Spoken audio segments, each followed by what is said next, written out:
Hola, hoy vamos a hablar de probabilidad y medicina. Los objetivos de aprendizaje son reconocer la aplicación de la probabilidad en medicina, explicar conceptos clave en el cálculo e interpretación de probabilidades y aplicar reglas básicas en el cálculo de probabilidades. Un tema que nos interesa casi todos los días es el clima y nos preguntamos cuál es la probabilidad de que llueva mañana en Cali. De esta forma podremos tomar decisiones si llevamos o no sombrilla o qué tipo de ropa vamos a utilizar. Usualmente cuando consultamos las páginas del clima nos van a dar un valor cuantitativo de esa probabilidad. Por ejemplo, ¿qué significa 40% de probabilidad de que llueva mañana en Cali? Cuando consultamos las metodologías, cómo se establece la probabilidad con base en los parámetros del clima, encontramos que este porcentaje va a depender de la certeza de que se formen lluvias o el porcentaje del área que se espera tendría lluvias, de tal manera que 40% de probabilidad de que llueva puede ser un 80% de probabilidad de que se formen lluvias en el 50% del área de la ciudad, o una certeza de que se formen lluvias del 100%, pero en un 40% de la ciudad. Es importante entonces conocer cómo se calculan las probabilidades en medicina. Utilizamos probabilidades en todo el proceso clínico, ya que en la entrevista y el examen físico debemos tener en cuenta cuál es la probabilidad de que los pacientes tengan determinados hallazgos clínicos. Con base en ese conjunto de probabilidades de hallazgos clínicos, y ahí vamos a establecer una probabilidad diagnóstica. Podemos estar errados o estar acertados cuando emitimos un diagnóstico. Asimismo, vamos a poder comunicar a los pacientes la probabilidad de que el tratamiento sea efectivo y seguro el que hemos formulado o tomar decisiones con relación al tratamiento basados en esas probabilidades. El pronóstico del paciente también va a ser determinado por una probabilidad preestablecida.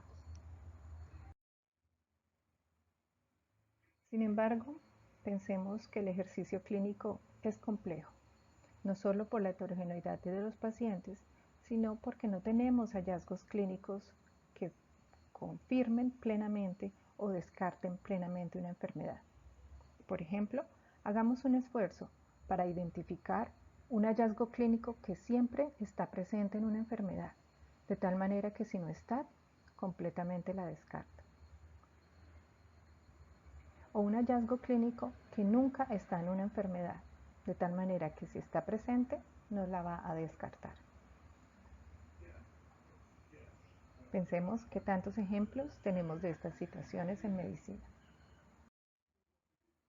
También para comunicar nuestros conceptos clínicos a los pacientes o incluso a nuestros colegas o nosotros internamente, utilizar expresiones como es posible, definitivamente, puede ser, podría ser, puede no ser, es posible, definitivamente, pueden ser entendidos de forma diferente entre pacientes o entre los mismos clínicos, de tal manera que establecer cuantitativamente estas relaciones se constituye en una forma asertiva de realizar nuestras comunicaciones hacia nuestros pacientes, los colegas e incluso nosotros mismos en poder tomar decisiones clínicas.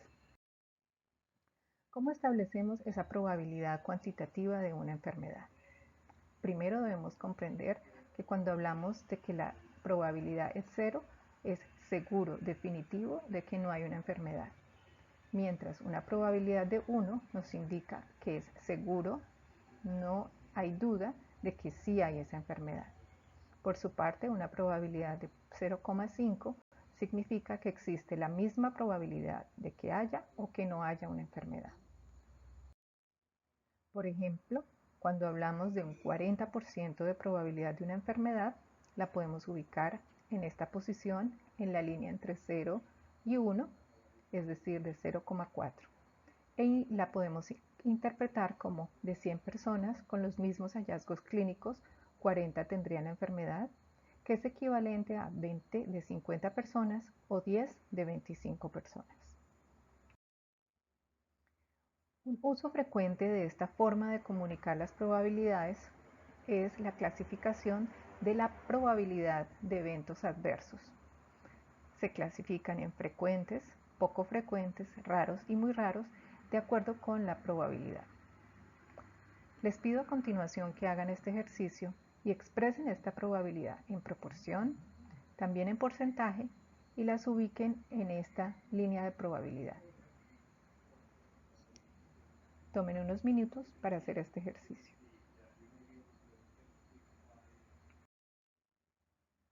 Pero ¿de dónde se obtienen estas probabilidades? Por ejemplo, esta clasificación de eventos adversos y en general las probabilidades que usamos en medicina. Pues básicamente hay tres fuentes. El primero es la experiencia personal de los pacientes que ha visto el clínico o a través de colegas. Esto último se conoce como la elicitación de expertos. Otra fuente muy importante son las publicaciones científicas. Son estudios que están diseñados para cuantificar las frecuencias de los eventos en grupos específicos de pacientes. Sin embargo, debemos tener en cuenta que esta información va a ser modificada de acuerdo con los atributos o características del paciente. De esta forma que podemos aplicar experiencia previa y datos publicados a pacientes individuales. La experiencia personal como fuente para estimar la probabilidad en medicina está basada en un proceso cognitivo que hace que los datos que tengamos almacenados en nuestra memoria se traigan para estimar la probabilidad al momento que estamos, por ejemplo, realizando una consulta. Este proceso cognitivo está influido por la representatividad, la disponibilidad, el anclaje y el ajuste. Vamos a ver estos tres factores. La representatividad se refiere a que tanto el paciente se parece a lo que hemos estudiado o a otros pacientes que hemos visto. Para esto es necesario tener en cuenta la probabilidad previa del evento, es decir, que la frecuencia del evento puede variar en la práctica. No es lo mismo ver una sintomatología en un hospital de tercer nivel que cuando estamos haciendo, por ejemplo, el rural, estamos trabajando en un primer nivel de atención. Es necesario validar los hallazgos clínicos que correctamente se relacionan con el evento que estamos intentando diagnosticar. Considerar también nuestro nivel de experiencia y hay que tener cuidado si nuestra experiencia es poca en términos del número de pacientes visto para basar nuestra probabilidad en nuestra experiencia personal. Probablemente no hemos visto el suficiente espectro de pacientes para poder hacer una inferencia diagnóstica acertada. También existen cambios en la condición clínica que no necesariamente afectan la probabilidad del evento y que los hallazgos clínicos sean independientes, es decir, no necesariamente ocurran. Si tenemos hallazgos clínicos que siempre se observan correlacionados, vamos a darles mayor peso del que en realidad tienen. La disponibilidad en el proceso cognitivo juzga por la facilidad con que se recuerda un evento. Si lo recordamos fácilmente, entonces va a estar más disponible y vamos a utilizarlo con una mayor ponderación en una estimación de la probabilidad. Hay que tener en cuenta que los eventos más frecuentes se van a recordar más fácil, que las circunstancias en que ocurrió el evento afectan su facilidad de recordación y también en las consecuencias que tuvo para el médico o el paciente. Así que si es fácil de recordar, de pronto lo vamos a utilizar más de lo debido. Finalmente, el anclaje y el ajuste se refiere a las características especiales del paciente que se usan para estimar y ajustar la probabilidad. Es importante que la característica de anclaje sea correcta, es decir, esa característica especial realmente sí esté relacionada con el evento que estamos diagnosticando. Es necesario ajustar esa probabilidad cuando tenemos nueva información. Podemos aumentar o disminuir la certeza de esa característica. Aquí, en este ejemplo, en este dibujo, vemos un caracol que tiene su casa en forma de pirámide. Hay un anclaje de que las pirámides son de Egipto y por eso se infiere que el caracol es de Egipto. Debemos entonces verificar que esa característica realmente representa y si tenemos información de que hay pirámides en otros sitios, la probabilidad de que sea de Egipto o no va a variar de acuerdo con esa información. Miremos ahora los datos publicados para estimar probabilidad. Estos son basados en estudios que se realizan usualmente en un número alto de pacientes que recogen la experiencia que un solo médico no tendría. Entonces no vamos a estar basados solamente en lo que nosotros o nuestros colegas en el entorno inmediato han visto, sino que prácticamente está recogiendo la experiencia de muchos otros clínicos que nosotros solos no podríamos recoger. También se realizan análisis estadísticos que van a organizar la información de tal manera que nos va a permitir utilizarla para una toma de decisiones. También tenemos información de estimados de frecuencia, de medidas de prevalencia o incidencia que son reportados por autoridades de salud o en otras investigaciones y que nos sirven para estimar cuantitativamente la probabilidad. Es muy importante cuando revisamos datos publicados comparar las poblaciones en las cuales se están recogiendo esos datos con las de los pacientes que nosotros estamos viendo, ya que puede haber un sesgo de selección. Por ejemplo, si los datos se toman en hospitales de referencia y nosotros estamos trabajando en otros niveles de atención. Cuando tenemos características del paciente para estimar la probabilidad, es necesario tener en cuenta que algunas de esas características que son reportadas en estudios no necesariamente corresponden al paciente que estamos viendo al frente. Debemos modificar esa información que tenemos de experiencia previa y datos publicados a la luz de las características específicas particulares del paciente que tenemos enfrente. Asimismo, debemos considerar nuestro contexto y estar preparados para ajustar la probabilidad de acuerdo a esas dos situaciones, las características del paciente y el contexto en el cual nos encontramos. Ya después de reflexionar cómo utilizamos la probabilidad en medicina, vamos a ver algunos principios. La probabilidad de un evento que es seguro que ocurra la estimamos como 1. La probabilidad de un evento que es seguro que no ocurra, es decir, es imposible, la estimamos como 0. La suma de la probabilidad de que un evento ocurra o no ocurra es igual a 1. La probabilidad de que un evento ocurra es igual a 1 menos la probabilidad de que el evento no ocurra y viceversa. La probabilidad de que el evento no ocurra es igual a 1 menos la probabilidad de que el evento ocurra. Algunos ejemplos de probabilidad. La probabilidad de que al tirar un dado salga un número entre 1 y 6 es 1. La probabilidad de que al tirar un dado salga un número mayor de 6 es 0. Es imposible. La suma de las probabilidades de que al tirar un dado salga un número par e impar es 1. La probabilidad de que al tirar un dado salga un número par es 1 menos la probabilidad de un número impar y viceversa. Veamos estas probabilidades expresadas cuantitativamente. Tenemos entonces el número total de posibilidades de eventos al tirar un dado, es de 6 números, porque tiene 6 caras, y nos piden la probabilidad de que salga un número entre 1 y 6. O sea, puede salir 1, 2, 3, 4, 5 y 6. Entonces tenemos 6 eventos del 1 al 6 sobre 6 eventos posibles. Este es igual a 1. Ahora nos dicen la probabilidad de que salga un número mayor a 0 en el mismo dado. El número de eventos posibles es 6, sigue siendo 6, ya que el dado tiene 6 caras, cada uno con un número. Nos piden cuáles eventos se pueden observar que sean 7, 8, 9 y 10 con un solo dado. No es factible que veamos ninguno. 0 eventos observables. Del total de eventos posibles, 6 nos da 0. Miremos ahora la probabilidad que al tirar dados salga un número par o impar. Tenemos la probabilidad de que salga un número par, es decir, 2, 4, 6. Serían 3 eventos posibles de un total de 3 eventos observables de un total de 6 eventos posibles, más el número de eventos que se podrían observar con esta característica de impar, que serían 3 de total de eventos posibles, que son 6. Esto nos da 6 sobre 6, es decir, 1. La suma de esas dos probabilidades es igual a 1.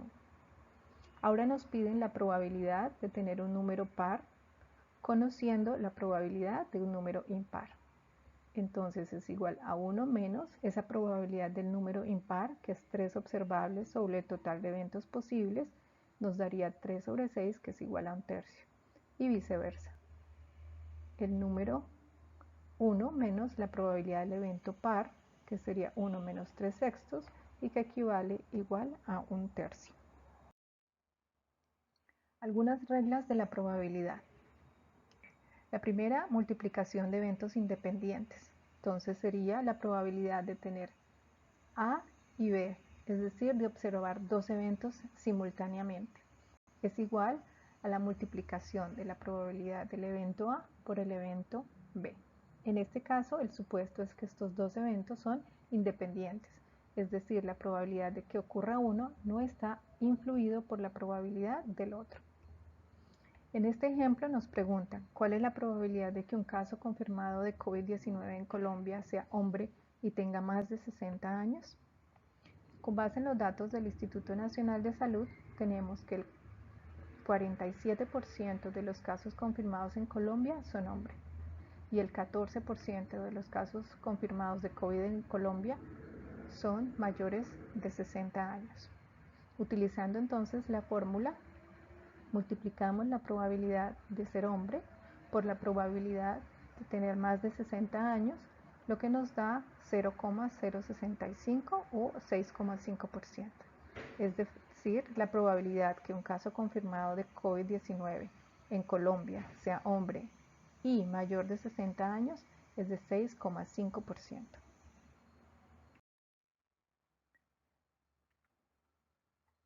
La adición de eventos nos dice cuál es la probabilidad de que A o B estén presentes, es decir, cualquiera de los dos. Esto es igual a la probabilidad del evento A más la probabilidad del evento B menos la probabilidad de que ocurran ambos eventos. En este ejemplo nos preguntan cuál es la probabilidad de que un caso confirmado de COVID-19 en Colombia sea hombre o una persona mayor de 60 años. Noten que es una de las dos características, cualquiera de las dos.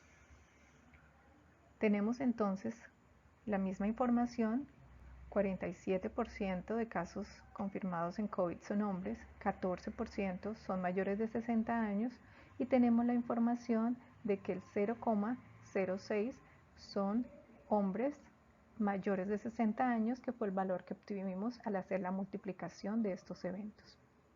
Al reemplazar en la fórmula obtenemos un 0,54 o 54%.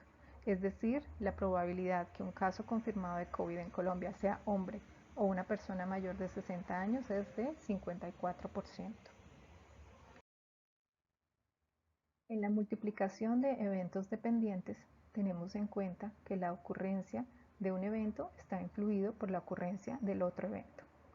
En este caso, la probabilidad de que ocurran A y B está denotada por la probabilidad de que ocurra A multiplicado por la probabilidad de que ocurra el otro evento, dada la ocurrencia del evento anterior.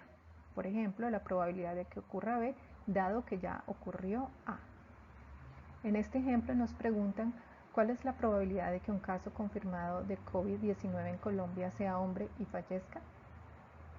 Conocemos la probabilidad de ser hombre, el 0,47, e identificamos que de los hombres el 0,033 fallece, es decir, esta es la probabilidad de fallecer dado que se es hombre. Note acá, la probabilidad para mujeres de fallecer es diferente.